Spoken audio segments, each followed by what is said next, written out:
नुकसान हो रहा है तो उसकी भी सरकार भरपाई नहीं कर पा रही है। किसानों को जहां मेहनत करके अपनी फसल तैयार करने का मौका मिलता है, वहीं दो सींग वाले भी परेशान कर रहे हैं। हर खेत की रखवाली करनी पड़ रही है और हमारे बड़े पैमाने पर बेरोजगारी है। 9 साल में इस सरकार ने नौजवानों को नौकरी रोजगार नहीं दिया। सोचिए आप, अगर नौजवान को नौकरी और रोजगार नहीं मिलेगा तो उनका भविष्य क्या है, और अगर नौजवानों का भविष्य नहीं है तो हमारे समाज का, प्रदेश का, देश का भविष्य अच्छा नहीं हो सकता है।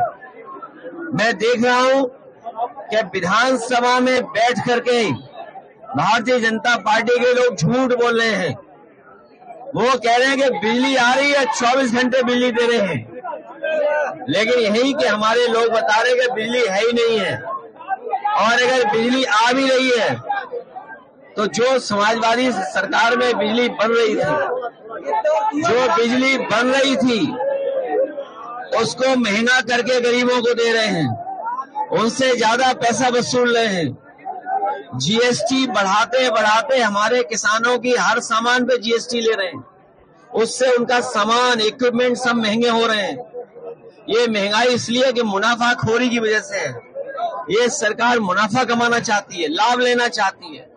और अभी तो सुनने में आ रहा है कि अमेरिका से जो अपने मित्र बताते थे राष्ट्रपति जी को, वो भी अब इनका साथ नहीं दे रहे हैं।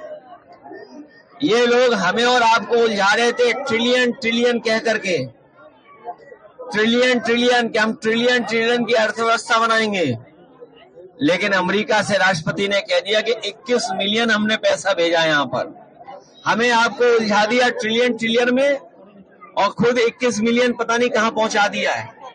कारखाने बंद होने जा रहे हैं। अभी अमेरिका से कई उद्योगपतियों को ब्लैकलिस्ट कर दिया राष्ट्रपति ने वहां के। और हमारे मुख्यमंत्री कह रहे हैं कि अंग्रेजी कौन सीखेगा, कौन नहीं सीखेगा। विदेश से कारोबार कर रहे हैं, और अगर कारोबार करना है विदेश से तो अंग्रेजी आना पड़ेगा, सीखना पड़ेगा, जानना पड़ेगा।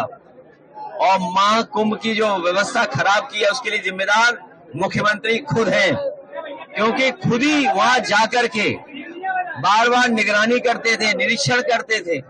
अगर निरीक्षण करते थे तो किस बात का निरीक्षण करते थे? जो लोगों की जान गई है कुंभ में, उसकी सूची नहीं दे पा रहे, नाम नहीं बता पा रहे हैं। जो खोया पाया केंद्र में है वो भी नाम नहीं दे पा रहे हैं, क्योंकि सरकार डरी हुई है। क्योंकि नाम देते ही उनकी सच्चाई सामने आ जाएगी, कितने लोगों की जान गई है। लोग थक हार करके चले गए। और ये गिद्ध वाली बात जो कह रहे हैं, मुख्यमंत्री जी ने गोरखपुर में गिद्ध के लिए एक कुछ बनाया है। गोरखपुर वाले और हम लोग जानना चाहते हैं कि ये गिद्ध के लिए क्या बनवा लिया है गोरखपुर में आपने। गिद्ध का प्रजनन सेंटर बनाया है, और गिद्ध की बात कह करके ये साबित कर दिया है। और आखिरकार गिद्ध को कह करके किसको अपमानित कर रहे थे? क्या उनके परिवार के लोगों को, जो अपने परिवार के सदस्यों को ढूंढ रहे थे? एक बेटी अपनी माँ को ढूंढ रही थी, भाई को ढूंढ रहा था।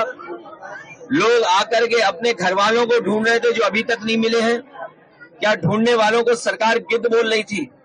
और सबसे बड़ा सवाल है, ये जो सुअर का नाम ले रहे हैं, ये हम लोगों ने किसी ने नहीं कहा कि पानी खराब है गंगा का।